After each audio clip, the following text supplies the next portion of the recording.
lagi. Pada surah halaman 7 pada surat At-Taghabun ayat 16. Fattaqullaha mastata'tum wasma'u wa ati'u wa anfiqu khairal li anfusikum wa may yuqasukha nafsihi fa ulaika humul muflihun. Maka bertakwalah kamu kepada Allah menurut kesanggupanmu, dan dengarkanlah serta taatlah, dan nafkahkanlah nafkah yang baik untuk dirimu.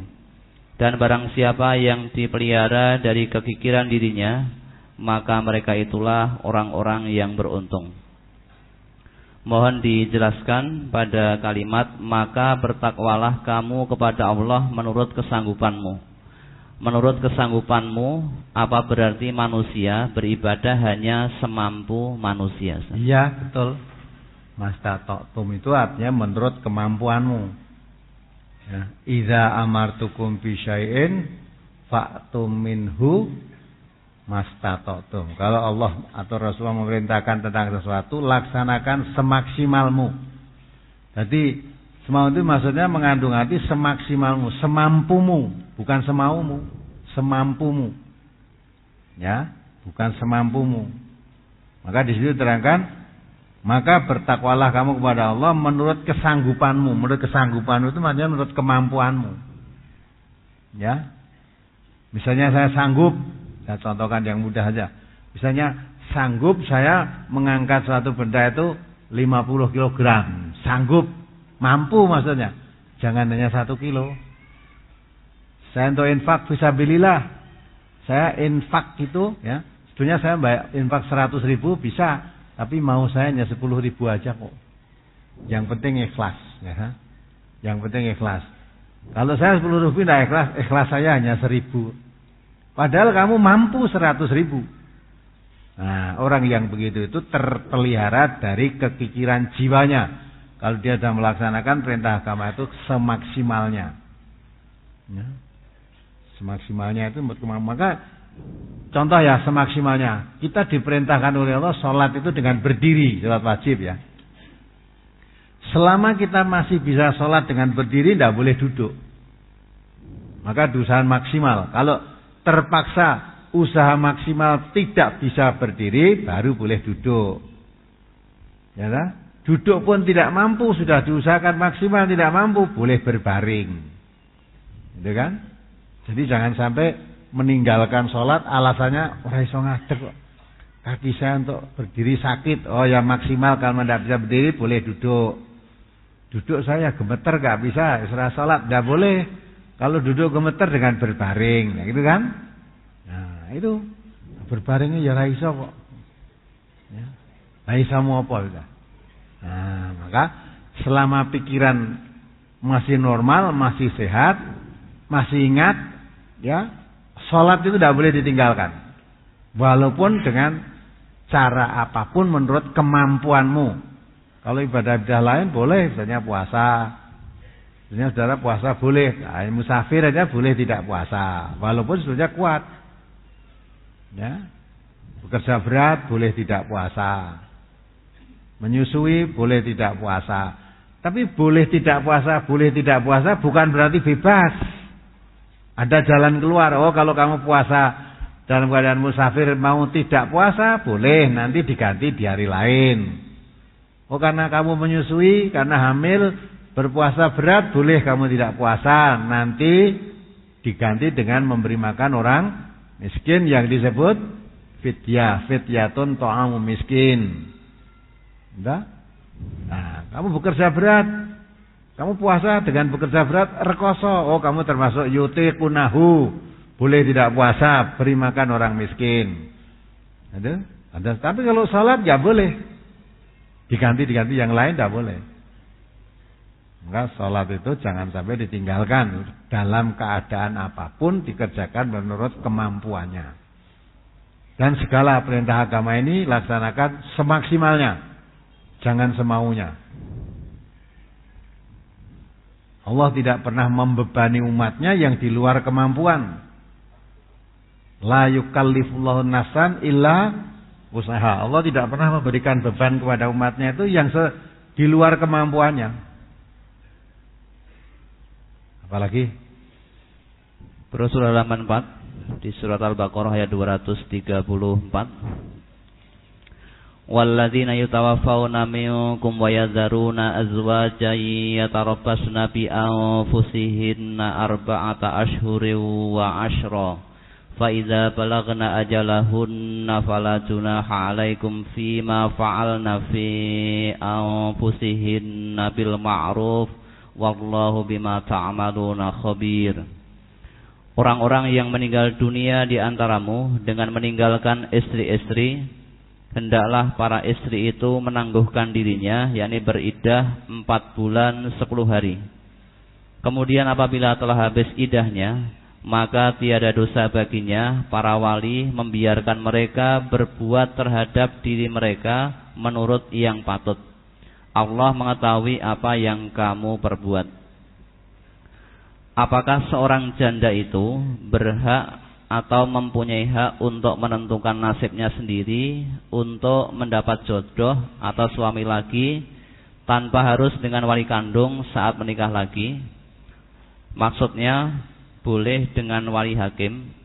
Kalau wanita yang masih bujangan atau perawan harus dengan wali kandung saat nikah dengan seorang laki-laki. Ini mohon dijelaskan. Aku baca ayat tadi, di situ ada not di bawahnya, dibaca notnya. Dibaca dalam Qur'annya itu kan ada not gitu.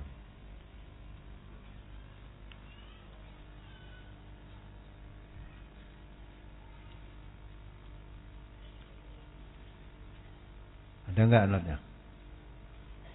Maksudnya membiarkan mereka berbuat terhadap diri mereka sendiri, yakni berhias atau bepergian atau menerima pinangan.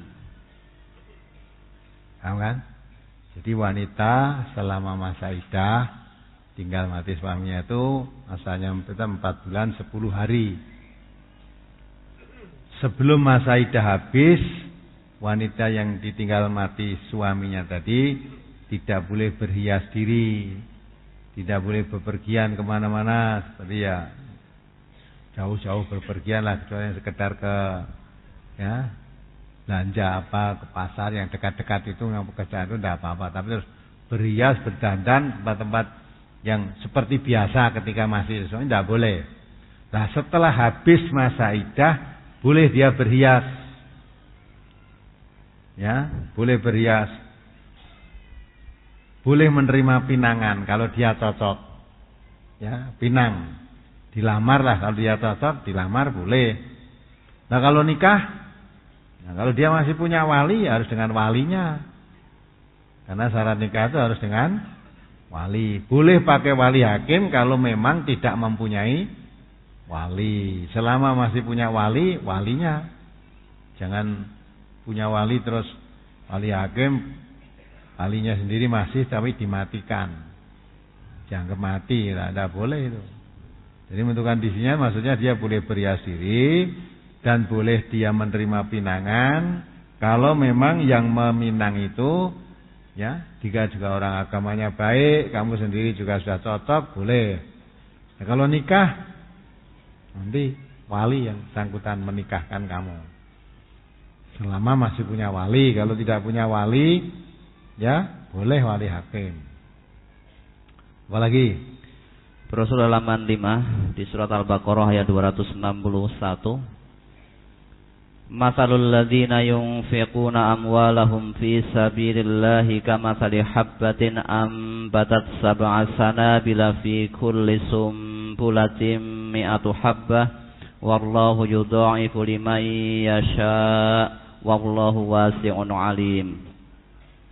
Perumpamaan nafkah yang dikeluarkan oleh orang-orang yang menafkahkan hartanya di jalan Allah adalah serupa dengan sebutir benih yang menumbuhkan 7 bulir. Pada tiap-tiap bulir 100 biji.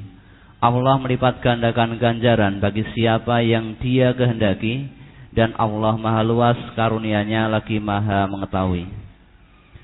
Mohon dijelaskan yang pertama, orang yang menafkahkan hartanya di jalan Allah, apa yang dimaksud hal ini? contoh konkretnya yang dapat dilakukan oleh manusia itu apa saja. Kemudian yang kedua, Allah melipat gandakan ganjaran bagi mereka yang dikehendaki. Ini mohon penjelasan. Iya, menafkahkan harta di jalan Allah itu bukan di jalan setan. Karena harta itu yang memberi siapa? Allah. Dan Allah mengatakan anfiqu fi sabilillah. Belanjakan hartamu di jalan Allah. Wala tulqu biaidikum ila tahlukah. Jangan kamu menganiaya dirimu sendiri dengan pembelanjaan harta itu. Maksudnya kalau kita membelanjakan harta yang diberikan oleh Allah, kita belanjakan tidak di jalan Allah, tidak jalan yang dibenarkan oleh Allah, berarti kita menganiaya diri.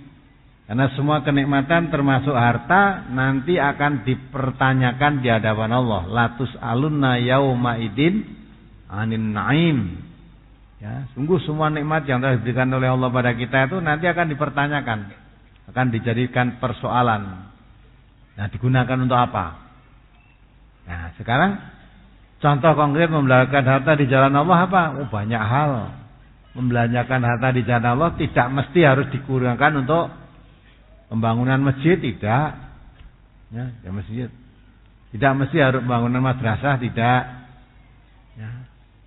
Jadi apa saja yang bermanfaat untuk orang banyak itu berarti jalan Allah. Karena Nabi kita mengatakan khairun nas anfa'uhum linas, sebaik-baik manusia itu yang bermanfaat untuk manusia yang lain. Maka kalau kamu membelanjakan harta di jalan yang itu akan bermanfaat untuk orang banyak, itu termasuk jalan Allah. Jadi sekarang banyak jembatan-jembatan yang rusak, yang putus. Nah, kamu ikut urun membelanjakan, memberi hartamu untuk urun membangun jembatan. Yang jembatan itu sangat vital untuk orang banyak. Itu termasuk sabilillah itu. Termasuk sabilillah. Nah, kalau kamu membelanjakan hartamu di jalan seperti itu, kata Allah tadi, nanti Allah akan mengganti berlipat ganda.